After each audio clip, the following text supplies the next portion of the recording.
ಬೆಂಗಳೂರಿನಲ್ಲಿರುವ ಸುಪ್ರಸಿದ್ಧ ದೇವಾಲಯಗಳಲ್ಲಿ ಅತಿ ಪುರಾತನ ದೇವಾಲಯಗಳಲ್ಲಿ ಒಂದಾಗಿರೋ ಗವಿಪುರಂ ಗುಟ್ಟಳ್ಳಿಯಲ್ಲಿರುವ ಬಂಡೆ ಮಹಾಕಾಳಿ ಅಮ್ಮನವರ ದೇವಾಲಯದ ರೋಚಕ ಕಥೆ ಏನ್ ಗೊತ್ತಾ?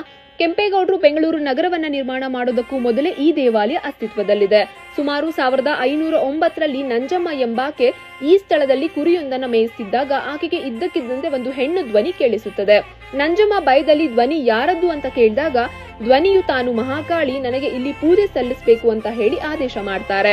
ನಂತರ ಗ್ರಾಮಸ್ಥರ ಗಮನಕ್ಕೆ ಈ ವಿಚಾರವನ್ನ ತಂದ ನಂಜಮ್ಮ ಗ್ರಾಮಸ್ಥರು ಬಂದು ಈ ಪ್ರದೇಶವನ್ನ ಶೋಧಿಸಿದಾಗ ಇಲ್ಲಿ 3 ಅಡಿ ಎತ್ತರದ ಬಂಡೆಯೊಂದು ಕಾಣಿಸುತ್ತದೆ. ಆ ಬಂಡೆಯ ಮೇಲೆ ಮಹಾಕಾಳಿ ಅಮ್ಮನವರ ರೂಪವನ್ನು ಕಂಡು ಆ ಬಂಡೆಗೆ ಬಂಡೆ ಮಹಾಕಾಳಿ ದೇವಿ ಎಂದು ಕರೀಲಿಕ್ಕೆ ಪ್ರಾರಂಭ ಮಾಡ್ತಾರೆ.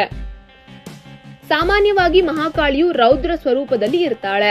ಆದ್ರೆ ಇಲ್ಲಿನ ಅಚ್ಚರಿ ಏನಂದ್ರೆ ಈ ದೇವಾಲಯದಲ್ಲಿರ್ತಕ್ಕಂಥ ಮಹಾಕಾಳಿ ದೇವಿಯು ಸೌಮ್ಯ ಸ್ವರೂಪದಲ್ಲಿ ನೆಲೆ ನಿಂತಿದ್ದಾಳೆ.